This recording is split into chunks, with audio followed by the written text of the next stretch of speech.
Hi everybody, thanks for joining me for this Firebird moment. That's a little longer than a minute, but not terribly long. When my daughter, who's now in her mid-20s, was a little girl, about 3, she learned the phrase, "That's just not acceptable." And she would stand there with her little 3-year-old body with her jeans and her flannel shirt, and she'd put her hands on her hips and she'd say, "That's just not acceptable." A lot of us, are saying that about life right now, or politics, or, let's be real, the energies around us. They're just not acceptable. We don't want to live that way. We don't want to live with anxiety or tension or fear. We just want to have a good life, to be able to live the way we want to live. For those of us who are people of faith, it becomes especially hard because we want to live our faith, the values that we espouse, and at the same time, other people aren't living that way. There are 2 approaches you can take. One is to go out and just slam everybody who's not living like you, or the other is to live your faith quietly, humbly. People will notice. It takes a little longer maybe, or does it?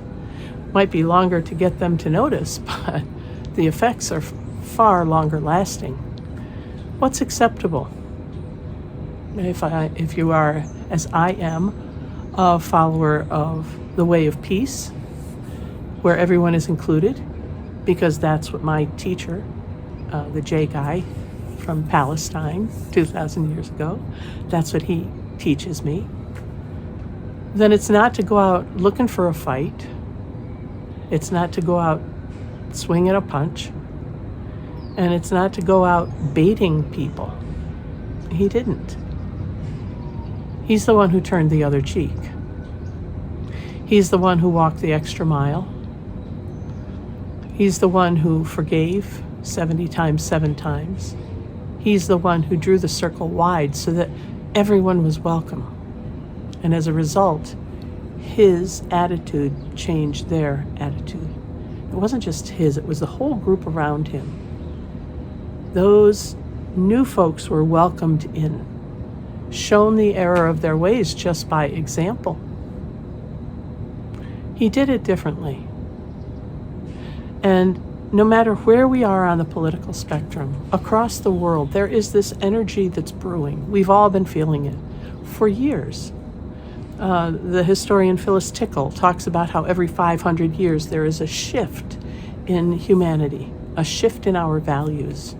Whether it's a split in the church or increase the split between Eastern and Western thought, or the Great Renaissance, and then the year 2000 was the next 500 years. We are in that bubble where things around the world are changing. Science, math, sociology, values. Now's the time where we are shaping the future.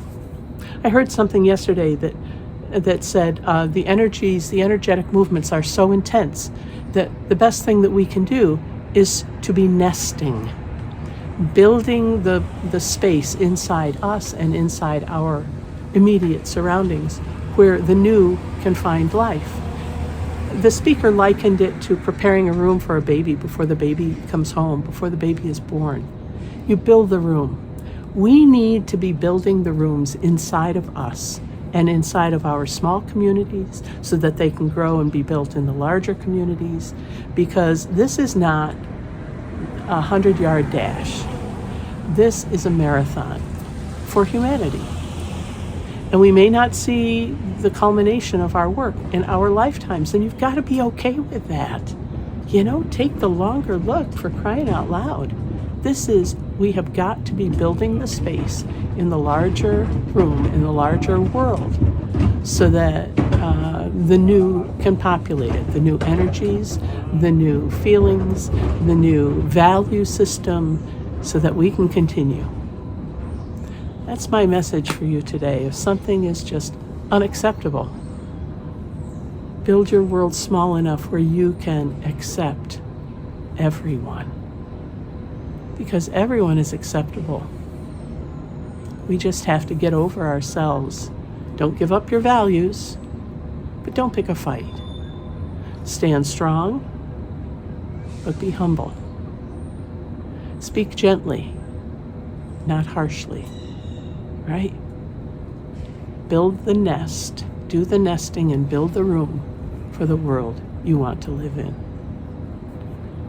Thanks for listening. Hope to see you over at Firebird Spirit, #Firebird Spirit, or on YouTube and other social media. Bye for now.